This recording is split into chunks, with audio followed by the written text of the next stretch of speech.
मजदूरों का, गरीबों का, बदहालों का, बुढ़ों का प्रदेश बन करके रह गया है। कभी इस पार्टी और उस पार्टी को जो कभी लाल कच्छा और कभी हरा कच्छा पहनाने से कुछ नहीं होगा। इन लोगों ने महिलाओं को सिर्फ झुनझुन्ना पकड़ाया है। अब मजे की बात देखिए कि पहले तो हुआ कि आभार यात्रा करेंगे।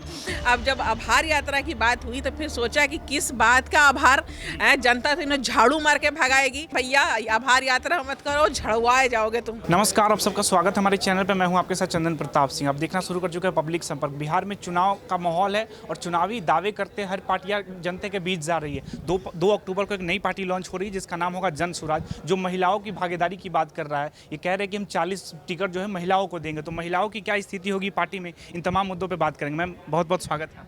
शुक्रिया और आपके तमाम दर्शकों की खिदमत में मेरा सलाम अर्ज़ है। और मेरा नाम सदफ इकबाल है। मेरा ताल्लुक़ जो है गया बारा चट्टी से है और अभी जन स्वराज में मैं प्रवक्ता हूँ। जन स्वराज से जुड़ गई? जी, जन स्वराज से मैं 2 महीने से जुड़ी हुई हूँ।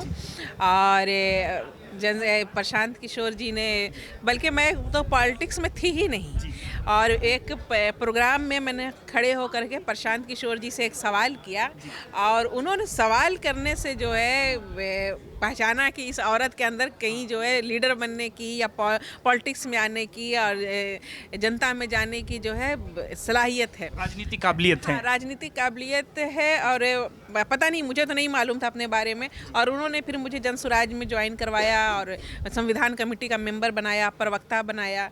और बस आज मैं बिल्कुल सर से पैर तक, जिसको कहते हैं सरतापा जन स्वराजी हूँ। तो जन स्वराज में से क्या बेहतर लग रहा है? प्रशांत जी की आइडियोलॉजी आकर्षित कर रही है, वो बातें बड़ी बड़ी कर रहे हैं, वो आकर्षित कर रही है? देखिए, प्रशांत किशोर जी बातें बड़ी बड़ी नहीं करते। प्रशांत किशोर जी सच्ची और खरी बातें करते हैं।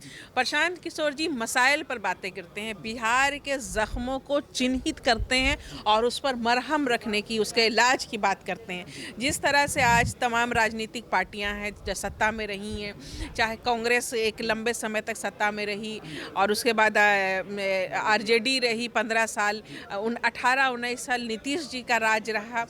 जनता ने इन लोगों ने सिवाय अपनी कुर्सी साधने के, अपने आप को बनाने में, अपने परिवार को आगे बढ़ाने में और पैसा बटोरने में, भ्रष्टाचार करने में जो है इन्होंने नाम कमाया है। और जनता के लिए इन्होंने कुछ भी नहीं किया है। जनता एकदम जो है त्राही त्राही जो है कर रही है और सीना पीट रही है, कलेजा पीट रही है, किस तरह से इनसे छुटकारा मिले। ऑप्शन नहीं था, ऑप्शन लेस थी जनता। उसके पास जाए तो किधर जाए। बात यह है कि अगर कोई किसी को दस्त, एक मज़ाहिया बात है लेकिन आपको कहूँ कि अगर किसी को कच्छा बदलने से दस्त ठीक नहीं होता है। दस्त ठीक करने के लिए अगर दस्त लगी हो तो दवा करना पड़ता है, उसका इलाज करना पड़ता है। तो बिहार जो बीमारू राज्य है, तो कभी इस पार्टी और उस पार्टी को जो कभी लाल कच्छा और कभी हरा कच्छा पहनाने से कुछ नहीं होगा। ज़रूरत है कि इन तमाम लोगों को उठा करके फेंका जाए बाहर और नई पार्टी, जो नए लोग, पढ़े लिखे लोगों को सत्ता में लाया जाए और बिहार के चेहरे को बदला जाए, बिहार के भविष्य को बदला जाए। और जिस तरह से हम बिहारियों का तिरस्कार होता है दूसरे राज्यों में, एक बिहारी जो है समझिए कि गाली के रूप में हमें दी जाती है। इसके लिए किसको जिम्मेदार मानती है कि बिहारी शब्द ही गाली हो गया? इसका हमारे राजनेता, हम जिन लोगों, जो लोग सत्ता में रहे हैं, इन्होंने बिहार को इस तरह बदहाल कर रखा है कि बिहारी बेचारा पलायन पर मजबूर है। बाहर जाता है तो छोटी छोटी नौकरियां। मैं केरला में गई तो मुझे नारियल पानी पीना था, तो ड्राइवर के साथ कार से जा रही थी तो मैंने कहा रोको। तो ड्राइवर ने बोला मालूम है ये अगर बेच रहा होगा तो ये बिहारी होगा। मैंने कहा कैसे मालूम? बोला कि तमाम ठेले वाले, जितने छोटे काम करने वाले केरला में जो है सब बिहारी हैं।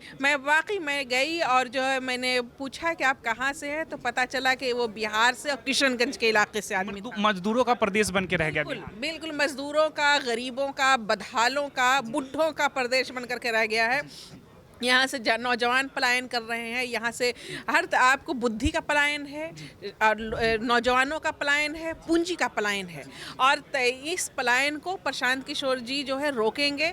जन स्वराज आएगा तो ये पलायन सबसे पहले रुकेगा, शिक्षा के स्तर में बेहतरी आएगी, स्वास्थ्य के क्षेत्र में जो है बेहतरी आएगी और बिहार के चेहरे को आप बदलता हुआ अपनी आंखों से देखेंगे। जो चीज़ हम लोगों ने झेली है, जो शिक्षा की कमी हम लोगों ने झेली है, वो चीज़ हमारे बच्चों को झेलनी नहीं पड़ेगी। महिलाओं की क्या स्थिति होगी जन स्वराज पार्टी बनती है तो?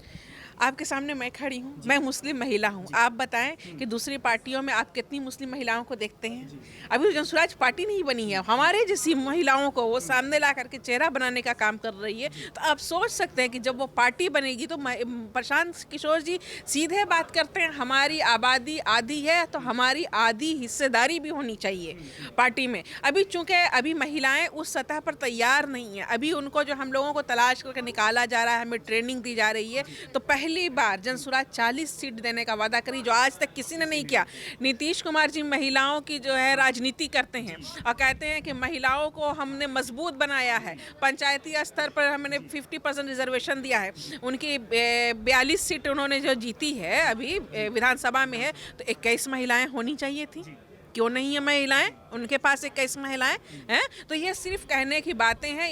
इन लोगों ने महिलाओं को सिर्फ झुनझुन्ना पकड़ाया है। बिहार में तो कहते भी कि महिला वोट जो है नीतीश कुमार के हक में वोट डालती है। तो आपने गांधी बापू सभागार में देखा कि जनसुराज के लिए कितनी महिलाएं आई।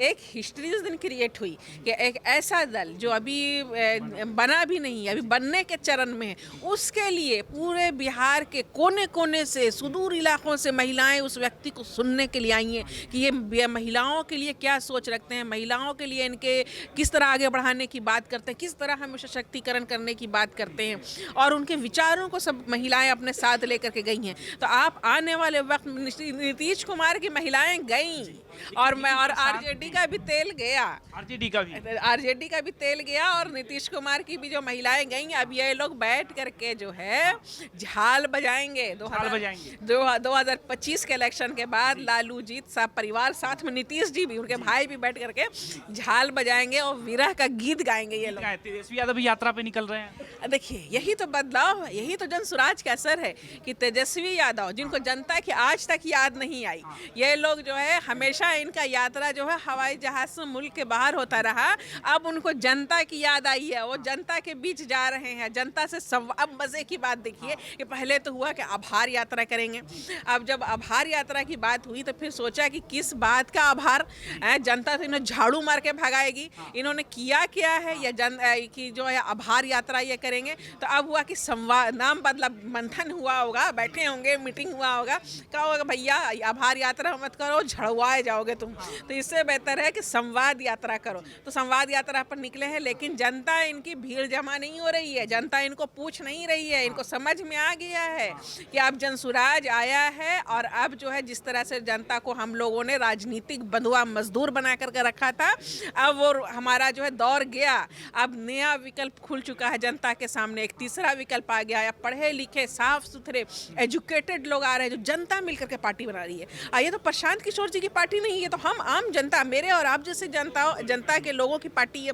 हमें प्रशांत किशोर जी बता रहे हैं कि किस तरह से पार्टी बनानी है, किस तरह से इलेक्शन लड़ना है। अब इन तमाम पार्टियों की लड़ाई सीधे जनता से है। तेजस्वी यादव का जिक्र किया, वो यात्रा के बाद दुबई यात्रा पे जा रहे हैं परिवार के साथ, कह रहे कि एक सप्ताह का यात्रा। ऐसा थक गए ना, एक हफ्ता यात्रा की है, एसी गाड़ी में बैठ करके 10 गाड़ी आगे 10 गाड़ी पीछे, मछली भात खाए, वो जनता से संवाद किया एक हफ्ता, तो एनर्जी तो जाय हुई ना, थक गए। तो अब जा रहे हैं, गए हैं सुस्ताने। तो प्रशांत जी के लिए कह रहे कि एजेंट है, भाजपा के एजेंट की तरह इधर का डेटा लेकर उधर बेच देते हैं, तो उन कहेंगे का? प्रशांत किशोर जी ने चारा घोटाला तो किया नहीं है, प्रशांत किशोर जी तो जेल खटे नहीं है, प्रशांत किशोर जी पर आए दिन जो है भ्रष्टाचार के मामले का केस दर्ज नहीं होता। अभी तो केस दर्ज हुआ है ना, सब परिवार, तेज प्रताप यादव पर भी, तमाम लोगों पर। तो इन लोगों का जो है अब इस तरह का तो कोई मामला है नहीं, साफ सुथरी छवि, जो कमाया, जो किया अपनी मेहनत से, अपनी बुद्धि के बल पर किया।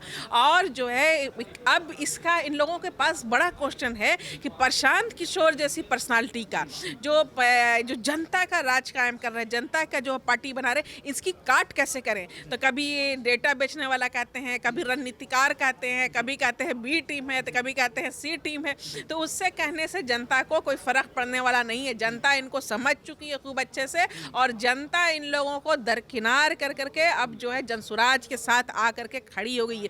2 अक्टूबर को आप देखेंगे कि पहली बार हिंदुस्तान, बिहार ही नहीं, हिंदुस्तान के इतिहास में ऐसा होगा कि जनता का इतना बड़ा काफिला और इतनी बड़ी भीड़, पूरे प्रदेश से जनता आकर के एकजुट होकर के एक पार्टी का निर्माण कर नींव रखने वाली है। और ये नींव इस कदर मजबूत होगी कि इस पर एक बड़ी इमारत तामीर होगी और तमाम लोगों को धाराशायी करेगी। लालू जी कह रहे हैं कि कहीं कुछ नहीं होगा, मुस्लिम वोट जो है हमेशा लालू के पक्ष में वोट डाली है। है लालू जी कौन ख्वाब में है, किस ख्वाब में है? ये बताइए कि लालू जी जो है बहुत अब जो है मुस्लिम वोट उनका निकल चुका है।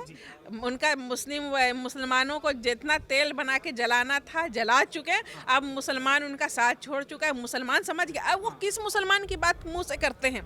मुसलमानों ने 35 साल तक उन्होंने मुसलमानों का वोट लिया है और 35 सालों में उन्होंने मुसलमान को दिया क्या है? एक भी उप मुख्यमंत्री बनाया हो तो बताइए, जब सत्ता में थे तब है? ये गठबंधन हुआ तो बेटे को 9वीं फेल बेटे को उप मुख्यमंत्री बनाते हैं। विधानसभा में विपक्षी नेता बेटा को बनाते हैं। विधान परिषद में अंगूठा छाप बीवी को बनाते हैं। जब 9वीं फेल बेटा और अंगूठा छाप बीवी जो है विपक्षी नेता होती है, उस वक्त उनको विधान परिषद में अब्दुल बारी सिद्दीकी जैसा सीनियर नेता नजर नहीं आता है कि अब्दुल बारी सिद्दीकी को विपक्षी नेता बनाते। तब हम जानते हैं कि लालू जी के दिल में जो है दर्द है। और जब प्रशांत किशोर की तरफ, जनसुराज की तरफ जो है लोग मुसलमान जुड़ना संभव हो गए हैं और घेरा डाल चुके हैं, तब इनको अगल बगल, अब आप देखिएगा कि प्रेस कॉन्फ्रेंस होता है, कोई प्रोग्राम होता है तो दाढ़ी टोपी वाले उनके अगल बगल नजर बैठे रहते हैं। तो अब उनको मुसलमानों की ताकत का समझ में आ रहा है और उनकी नींदें उड़ी हुई हैं कि ये अगर निकल गए तो फिर इसके आरजेडी के पास रहेगा क्या? सिर्फ सिवाय ढोल बजाने के ये लोग कुछ करेंगे नहीं। आप बताएंगे मैम, आपका क्या नाम हुआ? मैं advocate N Parveen, Patna high court में क्रिमिनल लॉयर हूँ। क्रिमिनल रॉयल की बात कर रहे हैं, दूसरी तरफ जंगल राज की बात होती है, तो उस समय जो क्राइम का रेशियो था उस पे कुछ कहेंगे? तो क्राइम का रेशो उस वक्त क्या अभी भी है, बहुत ज़्यादा और बढ़ गया है। क्योंकि 15 साल जब लालू यादव ने ये किया उस वक्त भी क्राइम था और अब नीतीश की सरकार आई, इसमें भी क्राइम है और बढ़ता हुआ क्राइम है। शराबबंदी की बात करते हैं, शराब घर घर मिल रहा है, बल्कि और आसानी से मिल रहा है शराब। और फिर जब मुजरिम पकड़ा के पीते हुए गरीब लोग पकड़ा के आते हैं तो 5,000 जुर्माना दीजिए और छूट जाइए थाने से। जी, नीतीश कुमार तो कह रहे हैं हर जगह शराबबंदी है बिहार में। शराबबंदी कहाँ है? तो जब शराबबंदी है तो एक्साइज में इतनी केसेस लगे हुए हैं, डेली 100-150 पता है फाइल्स होती है, तो वो सब शराबबंदी है तो फिर ये कहाँ से आई एक्साइज के? अच्छा, अभी महिला जनसुराज से जुड़ी है, प्रशांत किशोर कह रहे हैं कि हमारी सरकार आई तो शराबबंदी खोल देंगे। ये नहीं लग रहा है कि महिला वोट बैंक इससे नाराज हो जाएंगी? देखिए, ऐसा प्रशांत किशोर जी ने तो ऐसा कुछ नहीं कहा है कि शराबबंदी खोल देंगे, ये बात मुझे नहीं पता। लेकिन उद्योग के बारे में बताया है कि हमारी इंडस्ट्री होगी। जो बच्चों को यहाँ से बाहर जाना पड़ता है मजदूरी के लिए, अगर हमारे यहाँ इंडस्ट्री हो तो जाना नहीं पड़ेगा। और सबसे बड़ी बात है कि हमारे बिहार को, वो जो गांधीवाद नीति से चल रहे हैं, हमारे बिहार को वो चाहते हैं कि बहुत आगे बढ़े और शिक्षा हो। जब शिक्षा होगा तो लोग रोज़गार होगा, इंडस्ट्री होगी तो लोग बाहर कमाने नहीं जाएंगे।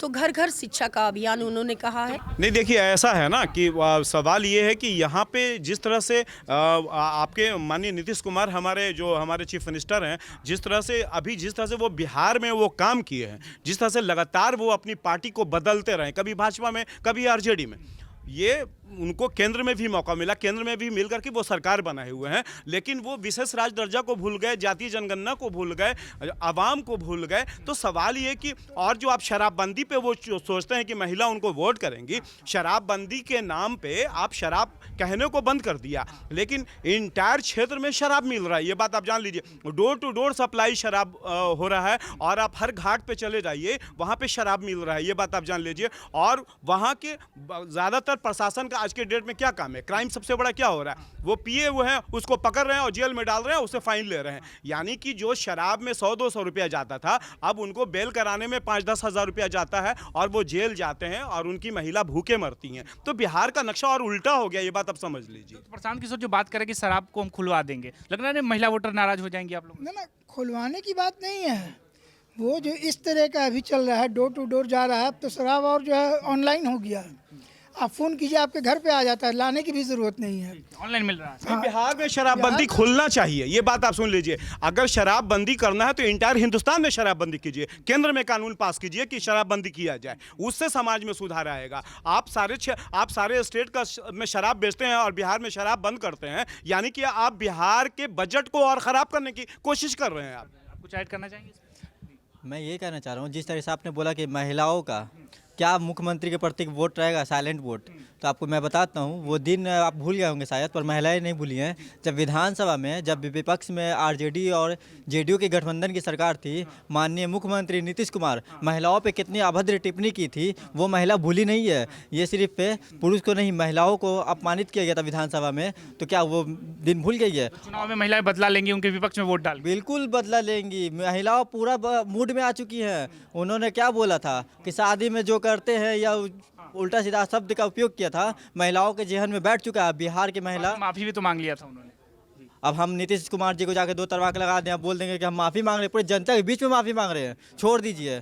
तो क्या है, आप यही कर दिया, इज्जत ले लीजिएगा, आप लंगा कर दीजिएगा। आज बीजेपी की विधायक जो थी वहाँ पे अपना सीना पीट रही थी, शर्म से कह रही थी कि बीजेपी वाले लोग कि महिला मुंह नीचे कर ली, तो उस टाइम महिला मुंह नीचे कर ली, आज उनके बगल में बैठ के फोटो शूट करवा रही है।